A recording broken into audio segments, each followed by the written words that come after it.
if you've been toying with the idea of creating your own simple online business for something to do in retirement, something to give you some structure and purpose and ideally an income as well, then in this video I'm going to explain the business I'm building in retirement and why I think it's the perfect retirement business. So if you're anything like me and this is something you're interested in, you've probably done quite a bit of research. You've probably bounced around between different online gurus who all teach different business models, different ways of doing things. Most of them tend to dive into the tactics. They don't paint the big picture of the business you're going to build, which I think is very important that you understand that. So they tend to dive into what they know best. So they might be able to teach you how to create a YouTube channel. They might be experts in LinkedIn or email marketing, but they're just small components of an overall business. So I'm going to paint the big picture view of the business I'm building, and then I'll explain why I think it makes the perfect retirement business. So I think if you look around, there's lots of online businesses to choose from. Perhaps you want some kind of store, whether that's Amazon or Etsy or Shopify, so an e-commerce business. Perhaps you just want to offer your services, so you might use a site like Upwork where you can charge by the hour or the day or the project, whatever's appropriate. Maybe you just want to be a social media influencer, shooting silly videos on TikTok, who knows, whatever. There's lots of options, but I think when you boil them all down, they fall into one of two categories. So that they are either a product first business or they are an audience first business. So the one I'm not building in retirement is a product first business, which, as the name suggests, is where you start with the product or several products and your sole job is to find people to buy them. It's perhaps the most common sort of business out there, and ironically, it's the type of businesses that I've worked with for the majority of my career as a freelance business systems analyst. So they are very successful. Think banks, insurance companies, online retailers. They're very successful, but they're very high pressure. The whole focus is on sales. They don't tend to generate customer loyalty. You often hear customers complaining, oh, new customers get the best offers.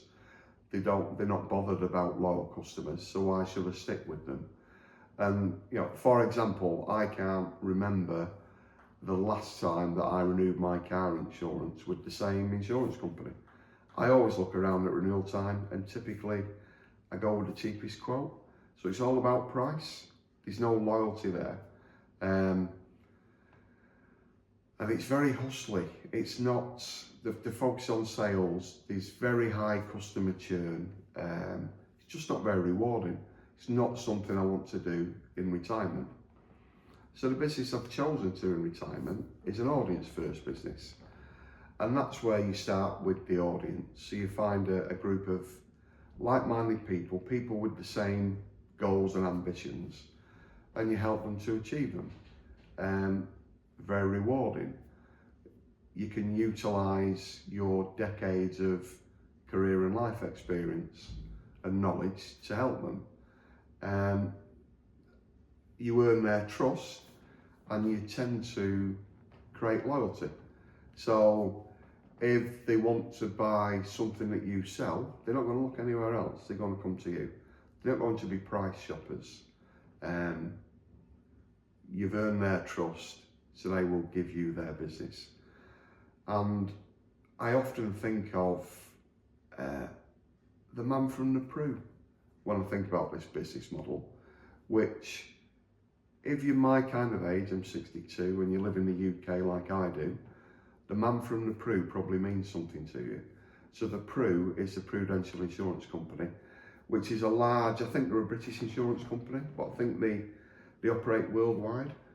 But their business model for a long time and I think most other insurance companies as well, was that they had local representatives, the man from the Prue, who covered a very small geographical area and service people just within that area.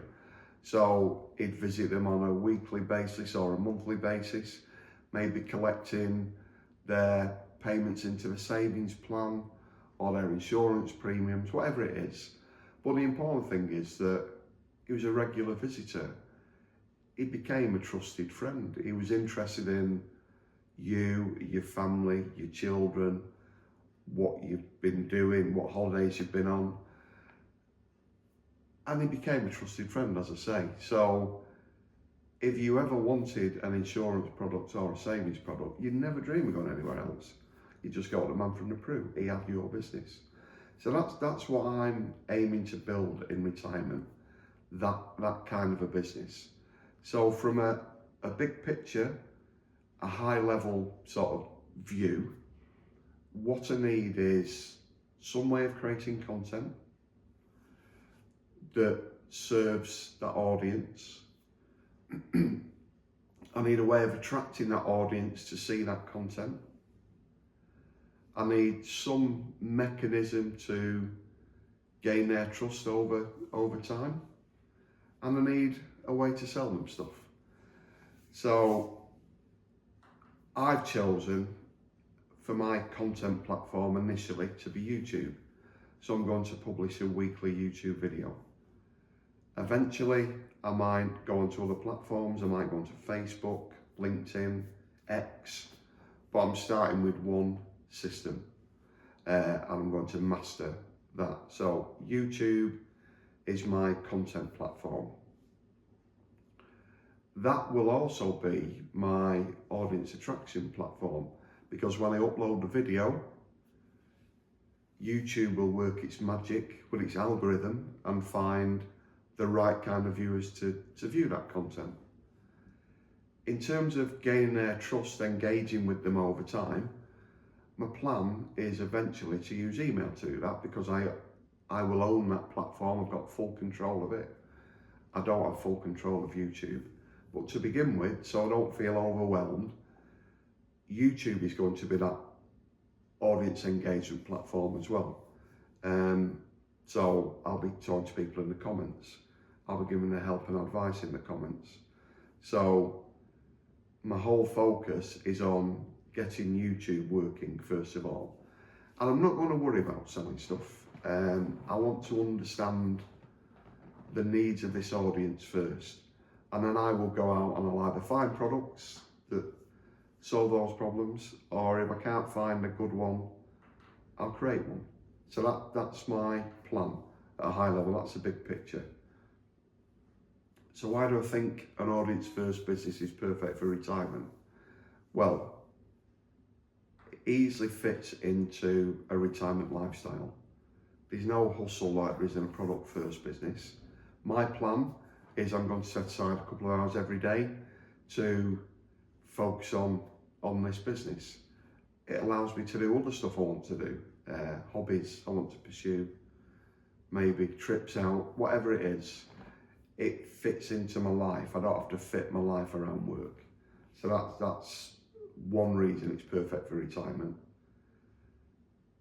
Secondly, it's very rewarding. You're helping people, and you're building a sort of a catalogue of work, all this content that's something to be proud of.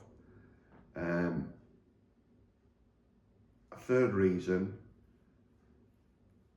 maybe the most important reason for me, is it utilises all the knowledge and experience I've gained over 40 plus years of work.